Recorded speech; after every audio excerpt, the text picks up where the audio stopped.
તળે કાર દેજ ભાવ. પણ તું આટલી બધી વાત કરે આમાં એકાઈ ટપા ન પડે. આ ગુણભાઈ થોડા સમજે હજી થોડું ઘણું. ભૂપેનભાઈ કદાચ પણ આમાં માર તો ગુરુજી બોલે છે અરે પછી મારે ટૂંકમાં ક્યાં એમ વિચારવાનું? નહીં એ શું કહે છે એ ખબર છે હા. તમને? એ હું બોલ્યા ખબર તમને? જળથી ચેતન ઉપજે, ચેતનથી જળ થાય એવો અનુભવ કોઈને ક્યારે કદી નો થાય. એમાં શું ખબર પડે? લોરેરોમાં તારે હાલવું તો હોય તો હાલ. એવું થાય. મારે લોરેરો નથી એટલે હાલવું. એવું થાય. માર તો આ લોકો ગુરુને મેં કીધું. તું સત્સંગ કરીને આ લોકોને કઈ ખાને પડે નહીં તો ભલે કેમ ને કરવાનું? પણ ભાવી તો દીધું ને મેં. એટલે તે તો વાવી ના ના, દીધું. ખબર તો પડે ને એટલી. ખબર પડે ને શું કહે છે ઈ? ગમે વસ્તુ આ જળ કહેવાય, હા. આને ચેતન કહેવાય. કોને આપણે આને ચેતન કહેવાય ને. કોને? જીવ હોય એમાં ગમે હા, વસ્તુ. એટલે જીવ બરોબર. જીવને ચેતન કહેવાય હા. બરોબર છે. આ જળ કહેવાય. હા, ખબર એટલે પડી એટલે એ શું કહે છે? જળથી કૃષ્ણ ચેતન. શું બોલ્યા? હમ. કૃષ્ણ શું આવો. બોલ્યા? શું? જળથી ચેતન ઉપજે, ચેતનથી જળ થાય એવો અનુભવ કોઈને ક્યારે કદી નો થાય. એટલે આ જળ વસ્તુ છે ને એનાથી ચેતન નો પ્રગટ થાય, હમ. પણ ચેતન થી જડ થાય. જડ એટલે થાય. ચેતન છે ને એને લઈને આખું વિશ્વ હે. તમારું જે મોટરસાયકલ છે હા એના એકો એક પાર્ટને તમે માથે ડ્રાઇવિંગ કરો છો, હા, એમ. તમે એનો ઉપયોગ કરો તો થાય. હા. તમારું એમ. ધ્યાન તો છે. આંખનો ઉપયોગ તમે કરો છો તો એ થાય. છોકરાનું ધ્યાન છે. હા, તો કેમ કાનનો કહેવાય? ઉપયોગ તમે કરો છો, તમે જ ન હો તો એકેય સાધન કામ કરે એમ ન છે. કરે. હમ. એમ કહેવાનો અર્થ એ થાય છે કે આપણી અંદર જે ચૈતન્ય તત્વ છે ને એને લઈને આખું વિશ્વ છે. આખું વિશ્વ એટલે હું તો કે આખું બોડી. બોલી. આપણી અંદર જે ચૈતન્ય વેદ અને તત્વ બ્રહ્માંડ. છે એને લઈને આખું બ્રહ્માંડની રચના છે. એટલે આ શરીર કાંઈ પણ કરે છે ને એમાં ચૈતન્ય તત્વ રહ્યો ને, જીવ કયો, આત્મા કયો, પરમાત્મા કયો, જે કયો એને લઈને આખું બોડી કામ કરે છે. હવે એ ચૈતન્ય તત્વ છે ને અહીંયા આપણું ધ્યાન હોવું જોઈએ. મંદિરે જાઓ બેટા તો મંદિરમાં રહેલા ઠાકરના દર્શન કરો ને, કે મંદિરના કરો. ઠાકોરનું. એમાં શરીર છે એ માનવ મંદિર છે, અને એમાં બોલી રહ્યો છે ને એ ઠાકર છે. વાહ કૃષ્ણ, આથી ખુલ્લું કેમ કેવું? અને વાહ. એ ઠાકરના આપણે ચાકર બનવાનું છે. વાહ વાહ. આ તો નીચના પેટના જે ઠાકર થઈ ચાકર થઈને જે ઠાકર બનવાની કોશિશ કરી ને એ માર્યા ગયા. ખૂચે મળ્યું અને ભેગું ન થાય કેમ નહીં? ઠાકરના ચાકર બને તો ઠાકર ચાકર હોય, પણ ચાકર થઈને ઠાકર બને તો બના દિયા સબ ખોય. કેમ હરકું પણ ક્યાંથી આવે? ડ્રાઈવરની સીટ મૂકતો જ નથી. ખબર છે કોણ લાવે છે? આજ મેં કેવી વાત કરી દીધી ગુરુની કૃપાથી કે જે ઘટના ઘટી હોય એ ભૂતકાળ કહેવાય, અને જે ઘટના ઘટી રહી હોય એને લાઈવ વર્તમાન કાળ કહીએ, વાહ કૃષ્ણ. અને હવે પણ જે ઘટના ઘટવાની હોય એને ભવિષ્યકાળ કહેવાય છે. હવે આ બધી ઘટનાને બધા કોક ગમે એને પૂછો તો કે શ્વાસને લઈને જ થાય, પણ શ્વાસ તો કાકા સાધન છે. સાધન. હા. અને આ કાળ છે એને કોક ફેરવે છે. વાહ વાહ. તો જે શ્વાસને ઓપરેટ કરી નહીં ચૂકો નંદકુમારનું કૃષ્ણ નાચી રહ્યા, આ જગ નચાવી રહ્યા. નહીં ચૂકો નંદકુમારનું આ જગત નાચે છે. વાહ. ઓલા હું આમ કંઈ કરું છું, હું આમ કંઈ કરું, હું આમ કંઈ કરું છું. અને પછી વર્તમાનમાં રહેવું ઈ જ અઘરું છે ને. ફેસબુકમાં વર્તમાનમાં પાછું જે ચૈતન્ય પ્રગટ તત્વ છે ને, દાખલા તરીકે આપણું કૃષ્ણનું કેવું થાય છે કે શ્વાસને જે હલાવે છે અહીંયા આપણું ધ્યાન રહે. એ કરે શ્વાસને છે, કોક હલાવે ભૂતકાળીને છે. કર્યું, ભવિષ્યકાળે કરે. શ્વાસને કોઈ હલાવે છે. ભૂતકાળની કૃષ્ણ શું કહે છે? ભૂતકાળની કોઈક વાત કરે છે કે આ વસ્તુ બની ગઈ, પછી અત્યારે જે બને છે એની કોઈ વાત કરે છે, અને ભવિષ્યમાં જે બનવાનું એની કોઈ વાત કરે છે. હવે ઈ ચૈતન્ય તત્વ જે છે, આત્મ તત્વ છે, એ જ પરમ તત્વ પરમાત્મા છે. અહીંયા આપણું ધ્યાન છે એમ ઈ કહેવા માંગે છે. ક્યારના હું ક્યાં નહીં, સતત ગુરુજી કરે છે બેટા. એટલે કે આ શરીર છે, આ જો આ દાખલા તરીકે ઓલું મંદિર રહ્યું આપણે આ રહ્યું ભાઈ કયું કહેવાય, ખોલવા આ કોલવા કયો, તો કોલવાનું મંદિર બનાવ્યું તો કોઈ માણસ છે ને, હમ. તો માણસ મોટો કે મંદિર મોટું? માણસ મોટો. શાબાશ.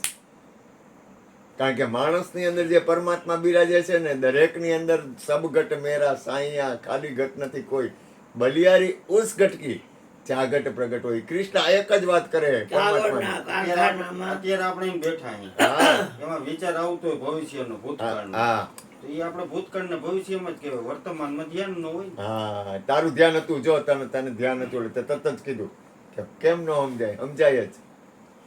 કારણ કે એ શબ્દ ઉપર આજે જે આ દાખલા તરીકે કૃષ્ણ ઉપયોગ શેનો કરે છે? શબ્દનો. કોણ બોલ્યું? તું બોલ્યો ને? કૃષ્ણ શબ્દનો ઉપયોગ. હવે શબ્દથી આપણને શું આપે છે? સત્ય જ્ઞાન આપે કે સાચી સમજણ. કારણ કે આત્માની અંદરની સ્થિતિ કેળવાય વગર પોતે પરમ તત્વ પરમાત્મા છે, પોતે આત્મા છે, પોતાની અંદર પરમાત્મા, એ કૃષ્ણ એક જ વાત કરે કે જ્યાં સુધી અહીંયા તમારી સ્થિતિ નહીં કેળવાય ને ત્યાં સુધી તમે તો ચક્કરમાં આવી જાઓ. કરવાનું બધુંય. સવારમાં 5:30 વાગ્યામાં ઉઠી અને દૂધીના મૂઠિયા કરું અને ચા બનાવી લેટ્રિન જઈ દંત ધાવણ કરી અને સવારે સિરાવી લઉં અને ભેગું ટિફિન ભરી અને મારી રેસકાટ લઈ ગાડી સાયકલ અને હું ઠેઠ કુવાડો રોડે જ્યાં હાથણમાન છે એની આ સાઈડમાં કાગળનું કારખાનું છે, શશિકાંત કે મહેતા, ત્યાં નોકરી કરતો. 7 વાગે પૂગી જવું પડે. એટલે પછી ત્યાં હું જાઉં ને એટલે એ લોકોએ ઉપર ધ્યાન મંદિર બનાવ્યું. એટલે ત્યાં કોઈ બેસે ને તો એને 6 કલાક ભરવી પડે, નહીંતર હા 7-8 કલાક ભરવી પડે. હું એ સેપર તરીકે રહ્યો હતો, પણ એને ખબર પડી ગઈ કે આ વિશ્વકર્માનું બચ્ચું છે એટલે મને મોટા મોટા બટાલા ને મિલિંગ ને એકલે થાપેલા. પછી હવે આપણે શું છુપાવવું? એટલે શશિકાંત પછી મારા પ્રત્યેનો બહુ ભાવ. એટલે અહીંયા ધમલ પરના સોખડાના નાકરાવાડીના અને નવા ગામના બધાય મજૂરો અહીંયા કામ કરવા આવે. મારે કોઈનો સંગ ન મળે. મારે સંગ એક જ ભેગો છે ને એને ભાડું, કોઈનો સંગ નહીં. એની વિસલ વાગે એટલે હાથ ધોઈ જમવા બેસી જાઉં. થોડી વાર લાંબોડી ન પાછી વિસલ વાગે એટલે પાછું કામ કરવાનું. 4 વાગે ત્યાં તો હું યાદ નીકળી જાઉં. તો બધા દેવજીભાઈ કરીને કોળી હતા નાકરાવાડીના, ભગત આજે મારી આ ભજન છે તમે આવજો ને. એટલે મેં કીધું ભજન છે? કે હા. તો મેં ઘરે કીધું નથી પણ આવીશ બસ. પછી ગયો. ગામમાં તો ભજન વહેલા ચાલુ થઈ જાય, 8:30 પોણા 9 છે ચાલુ થઈ ગયા. પહેલું ભજન ગાયું. એ લોકોએ ગણપતિને બેહાડ્યા, ગણપતિ આવ્યા, રીતિ લાવ્યા. પછી ભજન ગાયું, એવો કોઈને બતાવો અમને જોગીડો, જોગી મારી કાયાનું ઘડનાર. પછી ત્રીજું ભજન ગાયું કે મૂર્તે સુરતે નિરખો. અને ચોથું ગાયું 4 ભજન જેને ચૌહાર બેહાડો એને 4 કે આ કાયા નગરી જોતારના શેર છે, હરિને સેમરાવીના પ્રભુને. પછી મને કહે ભગત થોડું બોલો. એટલે મેં કીધું આ ભજનમાં એવું આવ્યું કે ગુણપતિ ગાય લે, ગુણપતિ આવ્યા, રીધિ લાયા. તો ગુણ તો આપણે રેકડીમાં શાક પકાડું લઈ તો એમાં ગુણ તો હોય જ. ખાટો ખારો તીખો તૂટો કડવો મીઠો.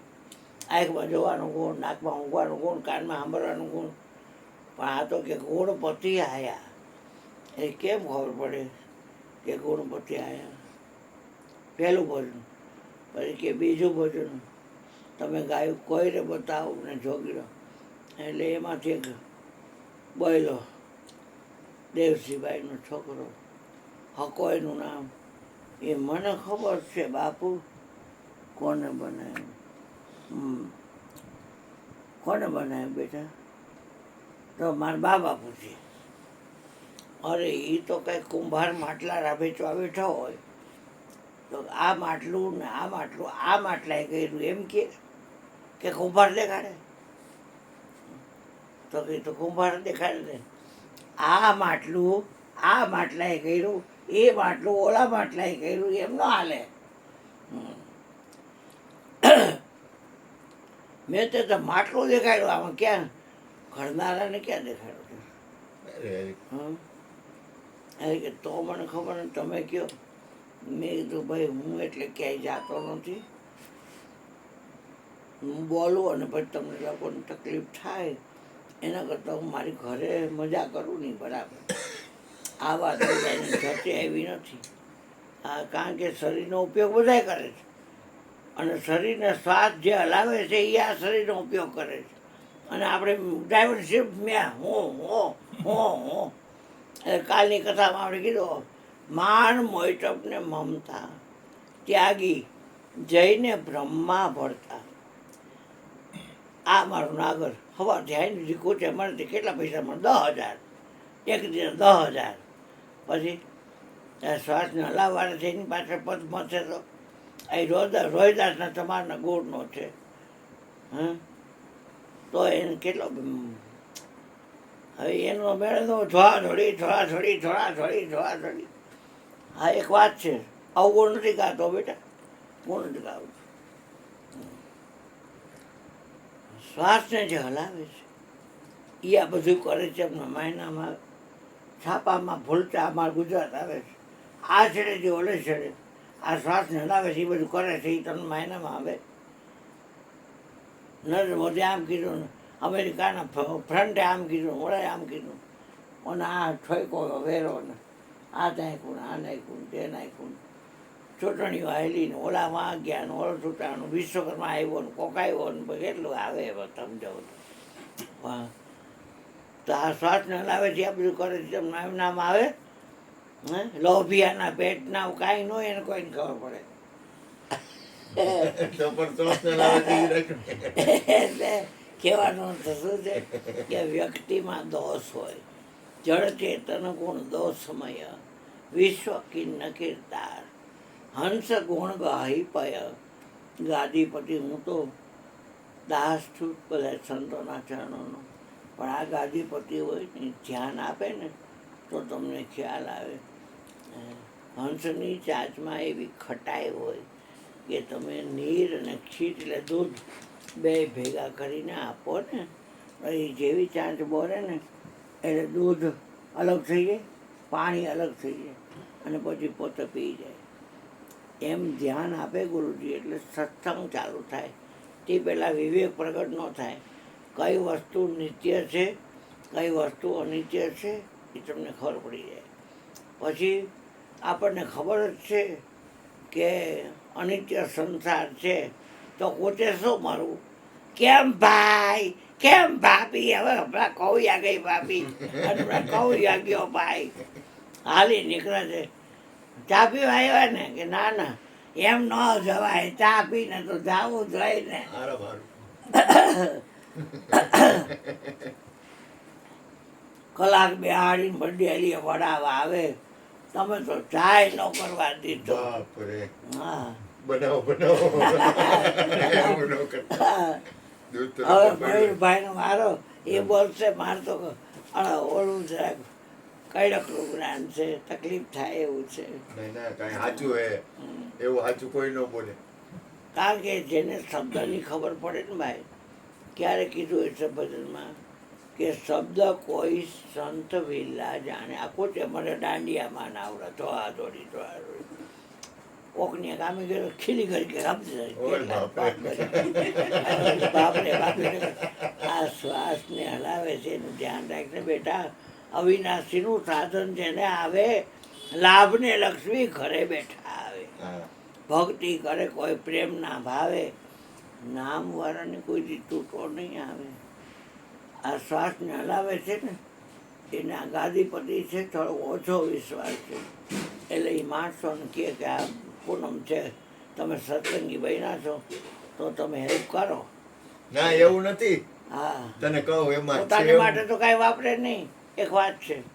પણ એનો ઓળો તો શ્વાસને હલાવીને વિશ્વાસ હોય ને તો એ અંતર્યામી છે.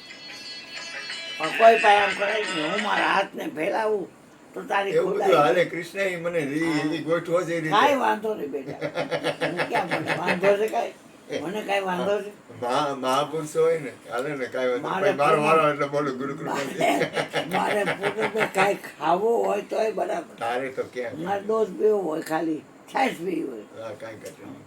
અને જે બીજેથી ખાવા ભેગો તો થાય. પછી તમે જીરાય દોરી મારશો લેવા દેવા હા મૈકાના પુડલા હા. ગિરીશભાઈ મૈકાના પુડલાનું કીધું હોય મૈકાના પુડલા ગિરનારી ખીચડી જલેબી દહીં અને ચટણી. આજે જ ગિરીશભાઈને કહેવાનું હતું મેં કીધું નિક્રાંત આ મનુભાઈ ફોન આવ્યો મને કે એટલે કોઈ મેં કીધું આરકે ગેટે હા નકર ગિરીશભાઈની ચેર તો આવ્યા હતા હવે કાલે આવ્યા હતા કાલે આવ્યા હતા હા કાલે આવ્યા હતા એ બધું લઈ આવશે બધું એને ના ના એટલે સામાન શાક એને લેવાનું કીધું શાક એને ખબર પડે ને એટલે શાકભાજી ઈ લઈ આવશે બાકી બધું બે આપણે ત્રણ લોટ ભાઈઓને ને કહેતા આવશે એ. તેલ ને ડબ્બા ને બધી એને તો ન્યા એ તો દેવું જ પડે ને થોડું લેતા આવીએ ને ત્યાં ના, તો ના. કૃષ્ણ મહિકામાં લગભગ લાગત ઘરે ઘરે બધા પુડલા બનાવવા એમ બધા મહિકાનું પોપ્યુલર થઈ ગયું હા. લોઢીઓ એની લેતા આવે બોલો મયુરભાઈ એમ બોલો આ તાર છોકરો આવ્યો